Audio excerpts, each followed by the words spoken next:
my name's Phil. I've bought over $1 million worth of HR tools in my day, and I want to share some pro tips for you to be more successful when you're buying new people tools.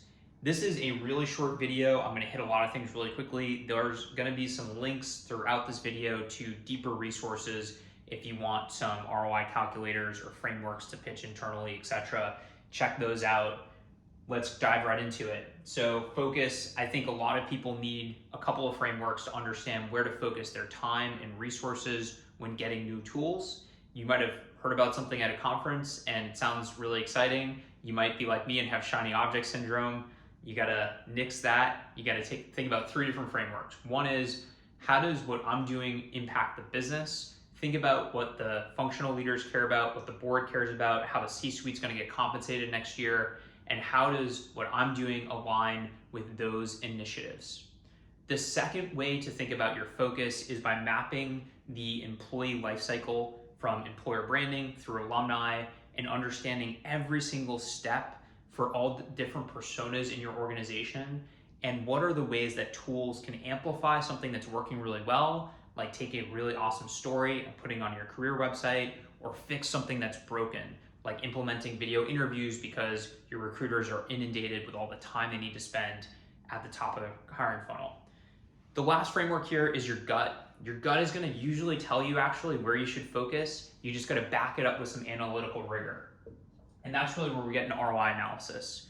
When I do an ROI analysis for a new tool, I think about a cold-hearted CFO who only cares about dollars and cents, and I translate whatever I'm gonna do into a model that I can later look at, by the way, 18 months from now and understand where I was right and wrong, learn a lot about my own decision-making. But in the short term, I can get the money that I need to actually move forward.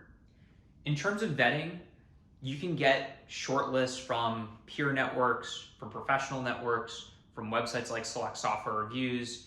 You've always got to have that toddler mindset of asking why, how, why, to understand the bias of every single information source that you get, because you might have a friend who you really respect who loves their ATS, but they love it for some weird feature that you're never going to use, and therefore that is not a good way for you to build that shortlist. There's also some really awesome data online. You can look at LinkedIn Insights, Glassdoor, news, all sorts of ways to vet. Again, check out the links in here if you want to go deep on that. Internal management, our best hack here is what we call cross-functional buying committee. Basically get people from all the different functions interested in the stuff that the people team is doing. You want to increase diversity, you want to build your employer brand, you want to do something like increase the retention of customer success managers. There are people in every single function in your company who also care about that stuff.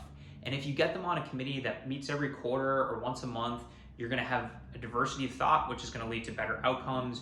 You're also going to have their internal juice when it comes time to getting budget and resources, and also for implementation, because so much of people tech relies on employee adoption. It's amazing to have a core functional leader in marketing, in ops, in product that says, hey, I'm actually a part of this thing. You got to use this thing, okay?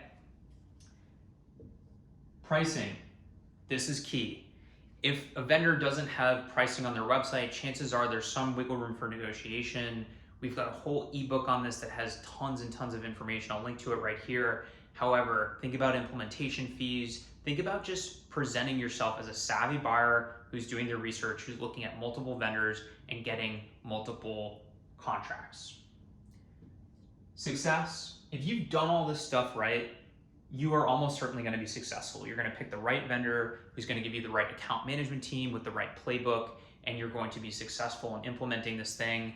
And when you're successful in implementing, it's going to give you a lot of information about where to focus next, how to think about ROI, because maybe your model was right some ways, wrong other ways. How to do a better job at vetting. Maybe we missed a signal here or there throughout. Internal stakeholder management, how do we evangelize this, get more internal juice, and of course become savvier towards the contract negotiation part of this whole process. I hope that's helpful for you. My name's Phil Strazula. I run this website, Select Software Reviews. We do a ton of research into HR technology, HR vendor ecosystem, and try to present it in bite-sized tactical ways like this video If you are wondering about a specific question, please feel free to join our community. Ask the question, it's free. Shoot us an email. We always like to point people in the right direction. We don't do any consulting, but we'll definitely spend time to try to help you solve the problem that you're looking to get at. Phil Strazula from Select Software Reviews. Thanks for checking out the video.